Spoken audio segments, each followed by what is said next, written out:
Happy Monday, everyone. Hope you had an awesome weekend. I'm Coy Wire. Welcome to CNN 10, the best 10 minutes in news because of you.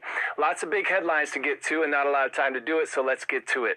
We start in Washington, where today U.S. President Donald Trump is set to host Ukrainian President Volodymyr Zelensky as they look to end Russia's war in Ukraine. And they'll have company, a host of European leaders from the UK, France, Germany, Italy, and Finland are slated to attend, as well as the head of the European Union. The high-stakes meeting comes just days after Trump's historic summit with Russian President Vladimir Putin in Alaska. Trump has told European leaders he wants to arrange another meeting between himself, Putin, and Zelensky as soon as this coming Friday. Based on today, when you talk to Vladimir Zelensky, what's your advice to make a deal? Russia's a very big power, and they're not. Now it's really up to President Zelensky to get it done.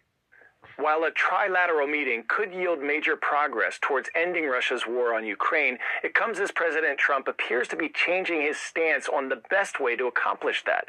In the wake of his meeting with Putin, Trump is pushing for a lasting peace deal between Russia and Ukraine. It's a reversal of his previous calls for an immediate ceasefire, something both Ukraine and its European allies support.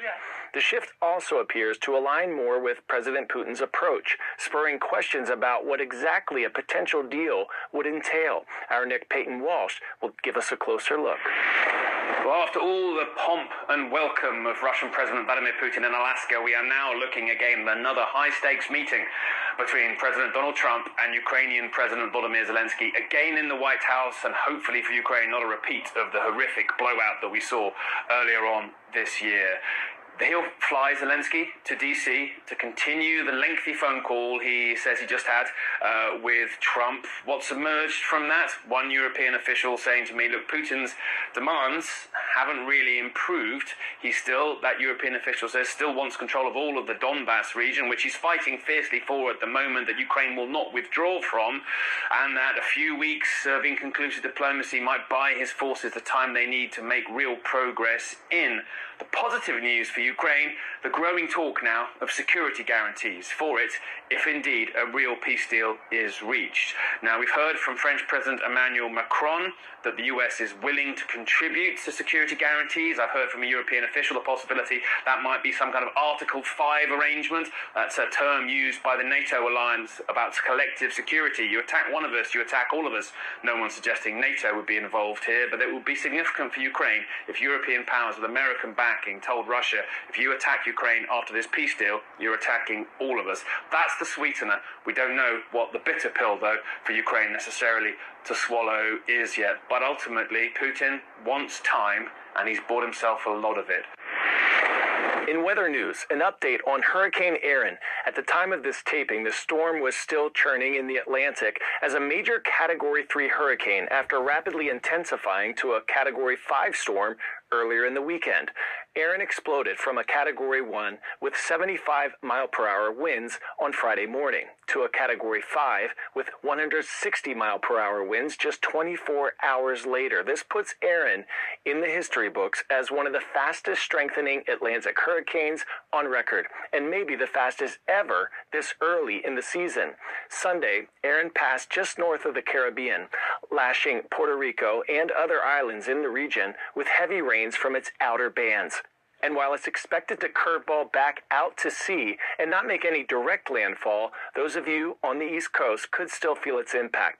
Pay close attention to local weather reports and look out for any storm alerts as well. The storm is still expected to double or even triple in size, causing potentially life-threatening surf and rip currents from the Bahamas all the way to Canada. Now to a story I want you to discuss with friends and family. Hundreds of robot athletes are preparing to power down after competing in the world's first humanoid robot games in China. The competition began Thursday in Beijing and ends today. 280 teams from 16 countries competing in 26 different events: soccer, track and field, and boxing.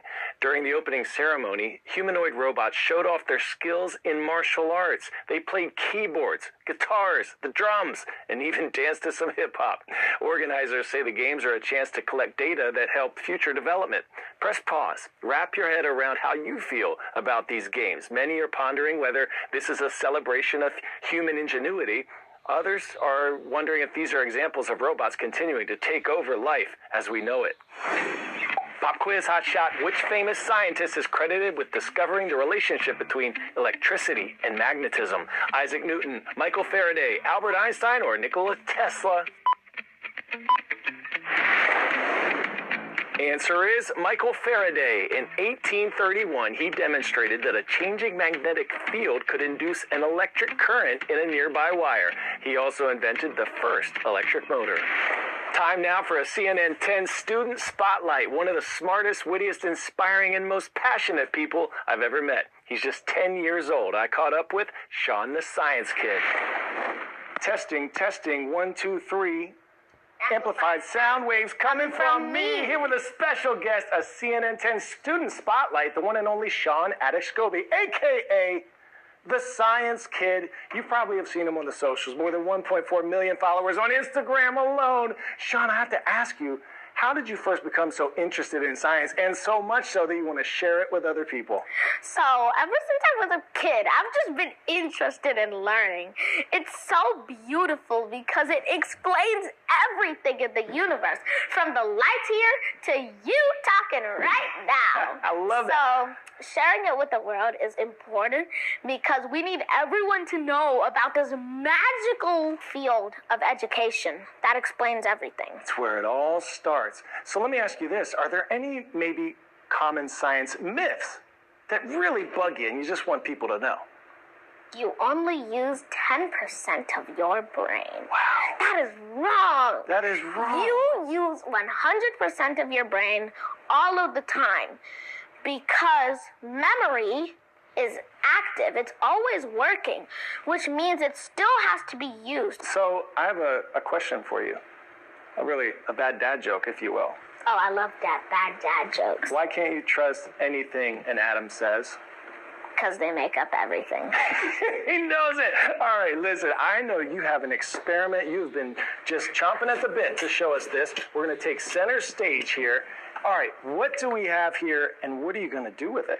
We have an electromagnet here. Now, if you've ever heard of Faraday's law of induction, you know that magnetism and electricity are interconnected, which means both of them create the other. So when you take a coil of wire, Did you say coil wire?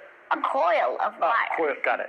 You take this and attach it to an electrical current, then what will end up happening is a magnetic field should be created. Try and get a current running through and see if it has any magnetic effects. So when we connect them, So you're running the battery through the wire into the nail, and voila! It's not magic, it's science. Before we go here, one thing we always do at the end of the show is we give shout-outs to our school. And now that you're in a new high school for the first time, a freshman, can we give a shout-out to your school, the name, city, state, and mascot? shout out to Hills Academy in DeKalb. Hey, Good night. high five. Thanks for keeping me warm and informed. Do you know a student helping their community, school, or just doing something that deserves a spotlight? Email us a video. Send submissions to CNN10@cnn.com, and we'll be spotlighting standout students all year long.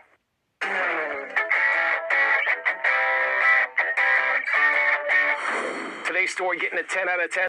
You pussies ever heard of soap?